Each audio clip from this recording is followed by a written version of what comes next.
રાજકોટ મહાનગરપાલિકાના ખાણીપીણી બિલ્ડિંગ કૌભાંડમાં પાટીદાર આગેવાનની એન્ટ્રી. પાટીદાર અને સહકારી આગેવાન પુરુષોત્તમ પીપળિયાનું નિવેદન. જવાબદાર અધિકારી અને કર્મચારીઓ સામે કાર્યવાહી થાય. બિલમાં કૌભાંડ કરનારને પીપળિયાએ ગીદડ સમાન ગણાવ્યા છે. આવા સમયે કાજુ કતરી અને ખજૂર રોલ મંગાવનાર કોણ? આ સવાલ તેમણે ઉઠાવ્યો. સાથે કહ્યું કે કાજુ કતરી અને ખજૂર રોલ મંગાવનારનું નામ જાહેર કરો. જે કંઈ બિલ મૂકવામાં આવેલ છે તે બિલ માનવીય રીતે જોતા કે જ્યારે સ્થાનિક પ્રજા પોતાનો આશિયાનો તૂટી રહી હોવાથી દુઃખ અનુભવતી હતી, ચીસો રાડો ચીચિયારી પાડી રહી હતી, રોઈ રહી હતી, એવા સંજોગોની અંદર કાજુ કતરી જેવી મીઠાઈઓ, ખજૂર રોલ, સમોસા આની મેજબાની શું યોગ્ય હતી? આ થવું જોઈએ? આ તદ્દન અમાનવીય હતું.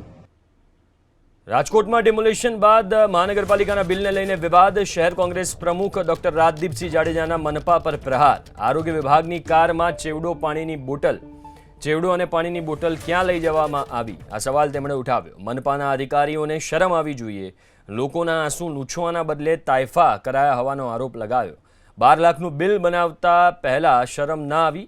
આ નિવેદન કોંગ્રેસ તરફથી આવ્યું. જંગલેશ્વરમાં રહેતા લોકો પાસેથી 50 વર્ષથી વેરો વસૂલ્યો હતો. સમગ્ર મામલે મહાનગરપાલિકા કમિશનરે જવાબ આપવો જોઈએ.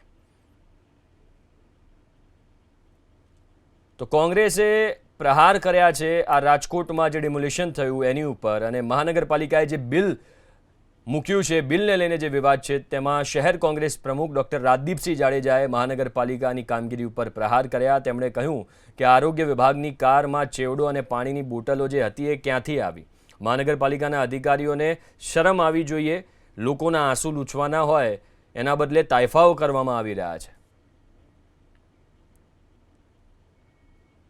જય મિત્રો, રાજકોટ મહાનગરપાલિકામાં અત્યારે તાજેતરની અંદર જ જે એક જગ્યાએ ડિમોલેશન કરવામાં આવેલું હતું ત્યારે 32 જાતના ભોજનો, કાજુ કતરી, ખજૂર રોલ, પાણીની બોટલો, 25 રૂપિયાની ચા વગેરે જેવી અનેક વસ્તુઓનું કૌભાંડ, ભ્રષ્ટાચાર થયો હોય એવું ચોથી જાગીર મીડિયાના મિત્રોને સમગ્ર રાજકોટ અને ગુજરાતની અંદર ચાલી રહ્યું છે.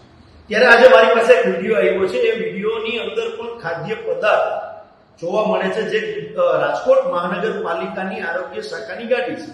એ ગાડીની અંદર પાણીની બોટલો પણ જોઈ શકશો, અલગ અલગ ખાદ્ય ચીજો પણ છે. અને એ ગાડી જાય છે તો એ ક્યાં જાય છે? કોઈની ઘરે જાય છે? કઈ જગ્યાએ માલ ઉતારવા માટે જાય છે? કે આ પણ માલ આવ્યો છે ને જે વેચ્યો છે એ પણ ક્યાંક કોઈની ઘરે મોકલવામાં આવે છે? આ પણ એક પ્રશ્નાર્થ છે. અને રાજકોટ મહાનગરપાલિકાના મ્યુનિસિપાલિટી કમિશનર અને સત્તાધીશોને કહેવા માંગુ છું કે આ વિડીયોની પણ તમે લોકો ખરાઈ કરશો કે આ વસ્તુ કઈ જગ્યાએ જતી. જય જય.